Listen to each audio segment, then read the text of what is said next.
Good morning बच्चों। आज हम 10th क्लास की साइंस का कार्बन एंड इट्स कंपाउंड यानी कार्बन और उसके यौगिक के बारे में स्टडी करेंगे। टॉपिक चल रहा है कोवलेंट बॉन्ड क्या है।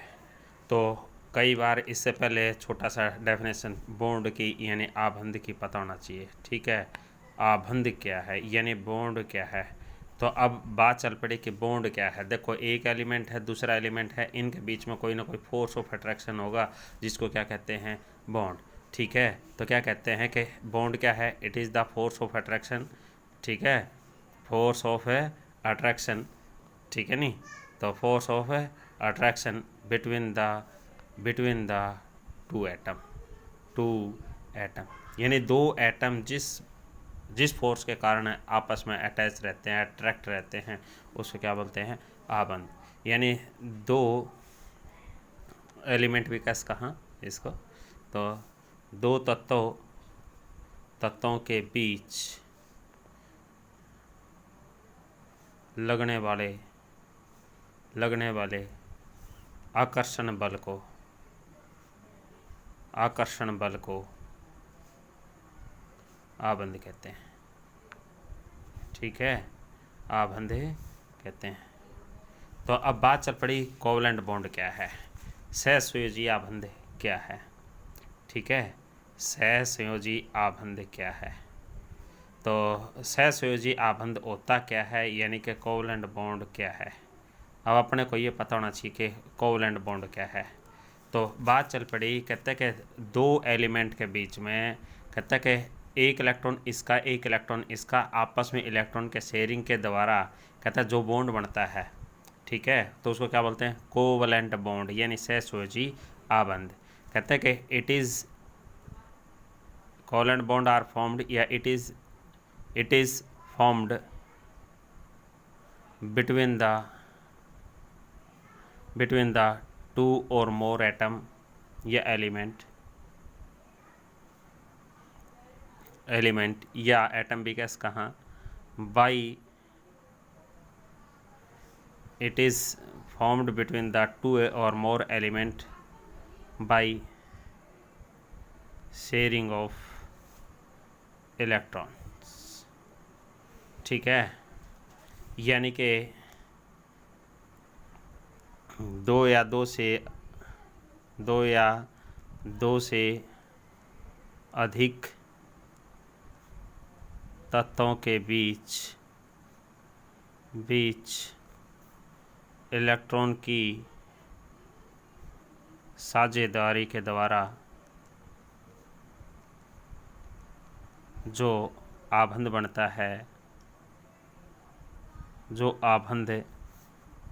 है उसे सहसंयोजी आबंध कहते हैं। ठीक है, कोवलेंट बॉन्ड कहते हैं, सहसंयोजी आबंध कहते हैं। ठीक है, तो वैसे तो आपको पता चलेगा कि सहसंयोजी आबंध क्या है। अब देखो, सहसंयोजी आबंध के यानी कोवलेंट बॉन्ड के एग्जाम्पल देखो कैसे। अब एग्जाम्पल लिया आपने, छोटे से छोटा एग्जाम्पल है जैसे HCl का, हाइड्रोक्लोरिक अम्ल, यानी कि इसका नाम है हाइड्रोक्लोरिक एसिड। ठीक है नहीं, यानी कि हाइड्रोक्लोरिक अम्ल बोलते हैं। ठीक है, हाइड्रोक्लोरिक अम्ल। तो बात चल पड़ी हाइड्रोक्लोरिक अम्ल। देखो, हाइड्रोजन का एक इलेक्ट्रॉन होता है, इसके आउटर मोस्ट सेल में कितने इलेक्ट्रॉन आए, तो वो आपने इलेक्ट्रॉनिक कॉन्फ़िगरेशन देखा, तो ये न्यूक्लियस के अराउंड ये सेल, तो एक इलेक्ट्रॉन आ गया। ठीक है, क्लोरीन का देखा तो क्लोरीन का एटॉमिक नंबर 17 है। ठीक है, तो ये न्यूक्लियस, ये पहला सेल 2 इलेक्ट्रॉन, उसके बाद कितने इलेक्ट्रॉन, 8 इलेक्ट्रॉन। ठीक है, तो 8 इलेक्ट्रॉन, उसके बाद कितने बच गए, 7 इलेक्ट्रॉन। ठीक है, यानी कि कहने का अर्थ ये हुआ कि आउटर मोस्ट सेल में जो सेल इलेक्ट्रॉन होते हैं उनको डॉट के रूप में रिप्रेजेंट कर दिया। ठीक है, तो क्लोरीन के साथ देखो, हाइड्रोजन को stable noble gas electronic configuration obtain करने के लिए इसको या तो एक इलेक्ट्रॉन लॉस करना पड़ेगा या गेन करना पड़ेगा। ठीक है, तो लॉस या गेन करना पड़े तब देखो दो चीज़ें हैं, यदि ये लॉस तो कर देता है तो कोवलेंट बॉन्ड नहीं बनता, फिर तो आयनिक बॉन्ड बनता है। कौन सा बॉन्ड बनता है? आयनिक बॉन्ड, ठीक है। और यदि ये शेयर करता है, शेयर क्यों करेगा? देखो हाइड्रोजन के पास क्या है कि एक इलेक्ट्रॉन है, तो कंप्लीट करने के लिए कितने इलेक्ट्रॉन की आवश्यकता है? एक इलेक्ट्रॉन की। तो इट रिक्वायर्ड, इसको कितने इलेक्ट्रॉन की रिक्वायर्ड है? यानी 1 इलेक्ट्रॉन। इट रिक्वायर्ड 1 इलेक्ट्रॉन, ठीक है। एक इलेक्ट्रॉन की आवश्यकता है इसको। तो इसका मतलब क्या है? क्लोरीन का आउटर मोस्ट शेल में कितने हैं? 2, 8 और 7। देखो 2, 8, 10, 10 और 8 18 होते ही किसका? आर्गन का ऑब्टेन कर लेता। तो इसको भी क्या है? एक इलेक्ट्रॉन की रिक्वायरमेंट है, 1 इलेक्ट्रॉन रिक्वायर्ड। तो दोनों को रिक्वायरमेंट है, तो इसलिए ये क्या करेंगे? Sharing the electron. क्या करेंगे? Sharing the electron. तो बात चल पड़ी, यानी कि HCl जो HCl है उसके बीच में, हाइड्रोजन के बीच में और क्लोरीन के बीच में, दोनों ने क्या किया? शेयरिंग कर लिया एक एक इलेक्ट्रॉन की, शेयरिंग 1 इलेक्ट्रॉन। तो अब जो ये बॉन्ड बना है ये क्या है? कोवलेंट बॉन्ड, यानी सहसंयोजी आबंध, ठीक है। और भी बहुत सारे एग्जाम्पल लिए जा सकते हैं, जैसे H2, ठीक है। तो देखो अब इसकी देखेंगे तो हाइड्रोजन का आउटरमोस्ट शेल में भी एक सेल इलेक्ट्रॉन, इसके में भी, तो दोनों ने क्या कर लिया? शेयरिंग कर लिया। तो ठीक है, तो जब भी इसका गिनेंगे तो देखो 2 इलेक्ट्रॉन इसके पूरे, इसके गिनेंगे तो इसके 2 पूरे, ठीक है। तो इसी प्रकार क्या है? ऑक्सीजन मान लो, तो ऑक्सीजन का आउटरमोस्ट शेल में कितने इलेक्ट्रॉन? 6। तो देखो इस ऑक्सीजन का में भी 6। तो देखो कितने के ऑक्टेट होने में कितनी कमी है? 2 की। इसमें भी 2 की। तो इसका मतलब एक शेयर नहीं करेंगे, 2 शेयर करेंगे। देखो इसके गिनेंगे तब कितने? ऑक्टेट कंप्लीट, इसका भी octet complete.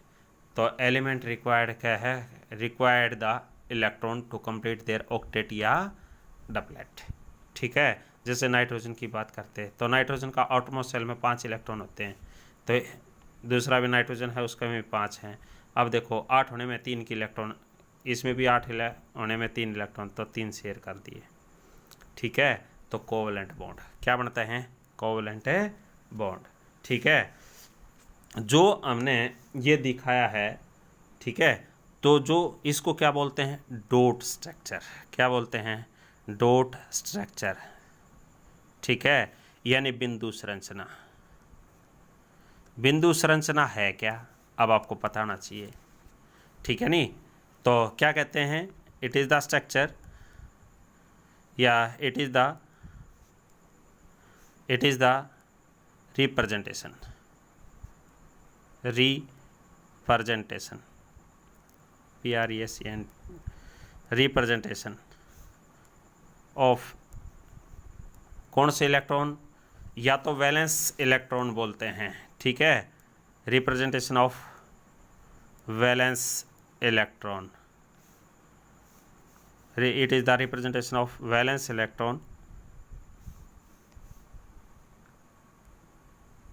in the form of dot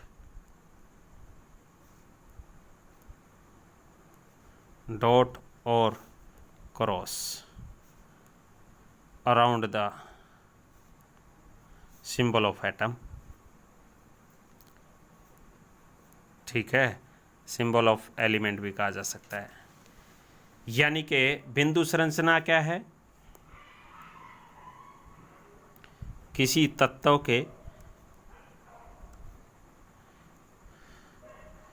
संयोजकता electron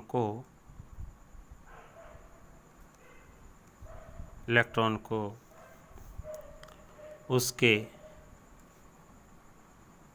संकेत के चारों ओर बिंदु के रूप में या क्रॉस यानी कांटा के निशान, ठीक है, क्रॉस के रूप में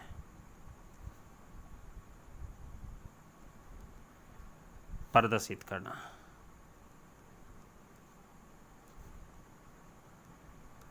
बिंदु संरचना कहलाता है, ठीक है।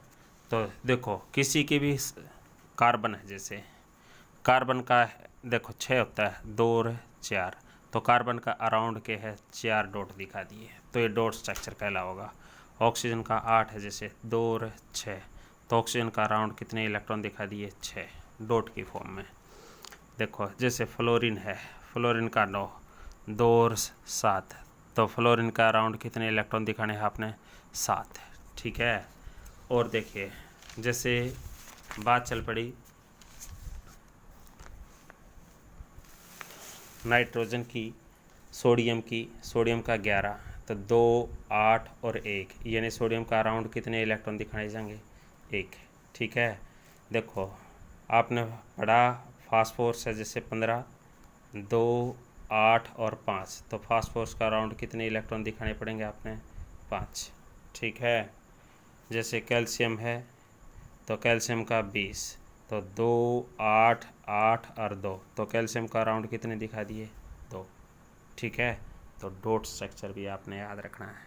ठीक है, बिंदु संरचना। Thank you.